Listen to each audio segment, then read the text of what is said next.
স্বাধীনতা ঘোষণা করছে। একমাত্র বাঙালি, একমাত্র বাংলাদেশে যিনি স্বাধীনতা ঘোষণা করেছিলেন এবং রণাঙ্গনে যুদ্ধ করে স্বাধীনতা অর্জন করেছিলেন। পাঞ্জাব, পাঠান, বেলুর, সিন্ধি, গুর্খা যাদেরকে ব্রিটিশ খুব সাহসী জাতি হিসাবে বলেছিল, কারণ তারা এইসব ব্রিটিশের লেজুর বৃত্তি করেছে, চাকরি করেছে, স্বাধীনতা যোদ্ধাদের উপরে তারা অস্ত্র ধরেছে। কিন্তু বাঙালি কখনো কারোর দাসত্ব মানে নাই, এটা মানত তারা চায়নি, কখনো মানে নাই। বাঙালির সঙ্গে যদি পার্শ্ববর্তী দেশ মনে করে যুদ্ধ করবে তাহলে ভুল করবে। আরে ভাই, আপনারা হাসপাতালে চিকিৎসা দিচ্ছেন না, এর থেকে মর্মান্তিক ঘটনার কেউ কিছু আছে? ভারতে আমাদের দেশের মানুষ যায় টাকা খরচ করে হোটেলে থাকে, ডাক্তারদেরকে টাকা দিয়ে তারপর সে ফ্রি চিকিৎসা তো নিতে যায় না। আপনারা বললেন যে চিকিৎসা দিবেন না, এখন কি অবস্থা?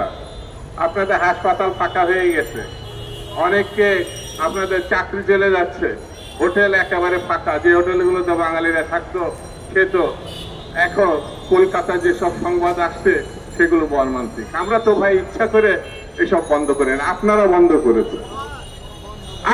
বন্ধ করেছেন, ভিসা। আমরা তো কিছু বলি নাই যে ভিসা দেন, বন্ধ রাখেন। এই 4 মাসে এত লাফাচ্ছেন কেন? 4 বছর পরে আমাদের এখানে বিশেষায়িত হাসপাতাল যদি হয়ে যায়, যেদিকে আপনার ঠেলে দিয়েছে, এখানে যদি উৎপাদন আমরা বাড়াই, শহীদ জিয়া রহমান সেটা প্রমাণ করেছিলেন। শেখ মুজিবের সঙ্গে দুর্ভিক্ষ হয়েছিল, শেখ মুজিব লক্ষ লক্ষ মানুষ মারা গেছিল। আর শহীদ জিয়া রহমানের সময় এই দেশে শুধু চাল উৎপাদনের সীমা রেখা সবকিছু অতিক্রম করে নাই, বিদেশে সেই চাল শহীদ জিয়া রহমান রপ্তানি করেছে। এই জাতির তিনি ছিলেন দিক নির্দেশক। শহীদ জিয়া রহমানের অনুসারী বেগম জিয়া, জনাব তারেক রহমান যদি বাংলাদেশের আগামী দিনে প্রধানমন্ত্রীর দায়িত্ব নেয়, নিশ্চিতভাবেই বিদেশ থেকে আপনি ভারত, পেঁয়াজ, রসুন, চাল যে বন্ধ করছেন, আর তখন কিনারই কোনো প্রয়োজন হবে না, বুঝতে পারবেন আপনারা। সেই জন্য আমরা বন্ধুত্ব চাই, ভারতের সঙ্গে যুদ্ধ চাই না। আমরা ভারতের সঙ্গে বন্ধুত্ব চাই সমমর্যাদার ভিত্তিতে।